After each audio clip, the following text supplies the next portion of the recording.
We do this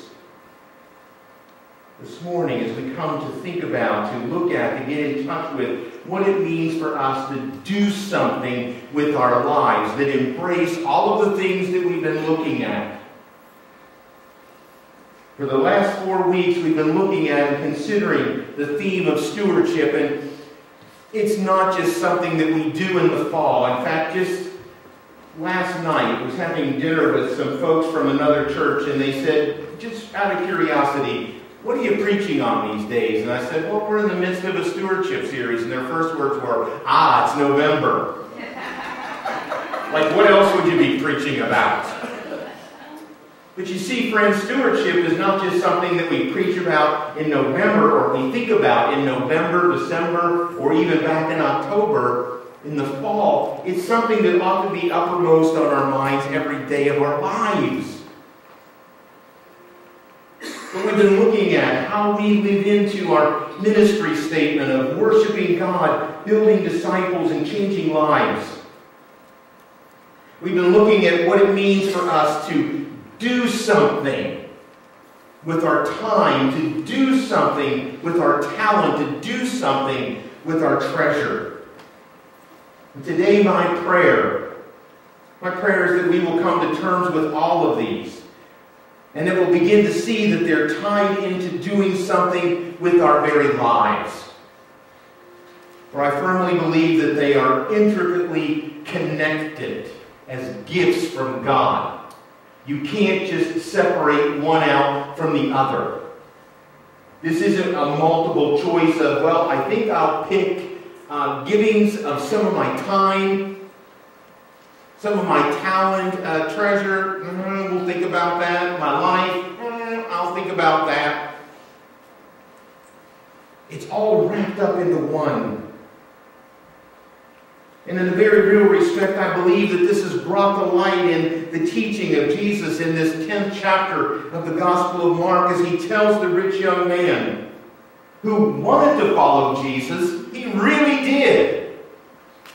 But he had difficulty letting go of his time, of his talent, of his treasure, and especially his treasure because we're told he had so much of it. He just couldn't bring himself to release the control. And again, we need to be careful at pointing a finger at this rich young man. For you see, we need, I believe, and Jesus, I believe, is challenging us to look deep within at our own lives and to see what we might find there.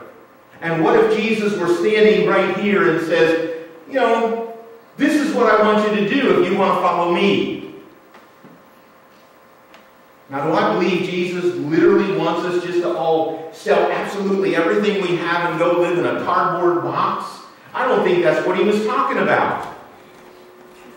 But Jesus knows that if those things become our God, and we looked at that last week, where your treasure is, that's where your heart's going to be. And if we're treasuring our time, and we're treasuring our talent, or we're even treasuring our possessions, and they're uppermost above even God himself, and we would never see it that way, but we need to look at it. If that's where they're at, then Jesus says you need to change something here. It's interesting, I was reading the other day that it's been suggested that when we take on this outlook that this young man had, we might very well be suffering from diver's disease. There once was an old country preacher who was warning his congregation about a deadly disease that is mentioned in the Bible, which could only be cured by Jesus. His text was taken from Matthew 4:24, the King James Version. It says, they brought to Jesus all sick people with divers disease. Now the following is the interpretation that he made of the Scripture. And it's been said, while it may not exactly be correct to New Testament scholarship, he certainly provided a piercing point. And here's how he interpreted that passage. He said, now the doctor can look you over and sometimes cure your ills, but when you have divers disease, only the Lord can cure you. And my brothers and sisters, he said, there's a regular epidemic of divers disease among us. Some dive for the door as Sunday school is over. Some dive under the cover and just sleep instead of coming to be in the Lord's house on his day. Lots of others dive for the television on Sunday and don't even come to worship. Some others dive into a bag of excuses about work that needs to be done for Jesus, whom they are supposed to love. He said lots of other folks die for the car and take a trip over the weekend. Still some others die for the lake so that they can tell everybody that they are skiing. We have a few, he says, that die for the lawnmower and work on the backyard instead of assembling in the Lord's house to hear his word. Then a few, he said, dive into a flurry of fault finding every time the church takes up a special project or new ministry program. Yes, he said, it takes the Lord and the love of his church to cure divers disease. Now, if you really stop and think about it, I think this rich young man in Mark 10 was suffering from divers disease. When it came to talking about his faith and what he wanted to do, he was great. He was articulate. He looked good and he sounded good and he was convincing, at least to everybody around him. But when Jesus calls him on it, and in essence tells him that he has to do something, we're told he was very sad. And he walked away.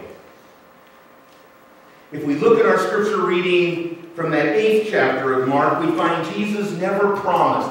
He never promised that following him was going to be easy. Remember his words? Then he called the crowd to him along with his disciples and said, if anyone would come after me, he must deny himself and take up his cross and follow me. Now, quite often we stop there with the reading, for that's hard enough. But if we read on, we hear the words that put, I believe, even more teeth into this lesson and enhance it greatly. For whoever wants to save his life, Jesus said, will lose it. But whoever loses his life for me and for the gospel will save it. What good is it for a man to gain the whole world, yet forfeit his soul? And in a very real respect, that's what's happening with this rich young man. Or what can a man or a woman give in exchange for their soul? If anyone is ashamed of me and my words in this adulterous and sinful generation, the Son of Man will be ashamed of them when he comes in his Father's glory with the holy angels. As I read these words of Jesus and really get in touch with what it is that he is saying here, I believe he's saying to us in no uncertain terms that we are either working toward life with him or toward life without him. There is no in-between. There is no in-between. And the really ironic part is that the very things that we so often believe are the things that are enhancing our lives, that are absolute necessities for us, things that make us feel like we're really living, are the very things that are destroying our life. They're destroying our relationship with God. They're destroying our relationship with others. And yes, I believe even at times destroying our relationship with ourselves. This is what was happening in the life of the rich young man that Jesus was teaching about in Mark 10. So what does it take for us to offer ourselves to God to do something with our lives for him and for his people? Quickly, I believe it means this. We must put Christ before family. Now that sounds strange, and some people would say, what? But in Matthew 10, Jesus says, anyone who loves his father or mother more than me is not worthy of me. Anyone who loves his son or daughter more than me is not worthy of me. And anyone who does not take up his cross and follow me is not worthy of me. Whoever finds his life will lose it, and whoever loses his life for my sake will find it. You see, friends, to follow Jesus requires that we have a supreme love for him. One that is even greater than our love for those that are closest and nearest and dearest to us. And while it might seem odd, and it might even make us uneasy, we need to understand that there's a very real dynamic here, because it's out of our love for Christ and our commitment to him that our love for others, especially those closest to us, becomes the best and the strongest that it can possibly be. But you see, we can't find that out until we make that commitment and we make that move. Another, we must put Christ before ourselves. Again, we remember the words of Jesus in Mark 8:34 as he called the crowd to him along with his disciples. If anyone would come after me, he must deny himself and take up his cross and follow me. When we place ourselves in the center, when life is all about us, then everything is out of balance, especially in our relationship with Christ. We need to understand that. Another, we must be totally, completely dedicated to following Jesus.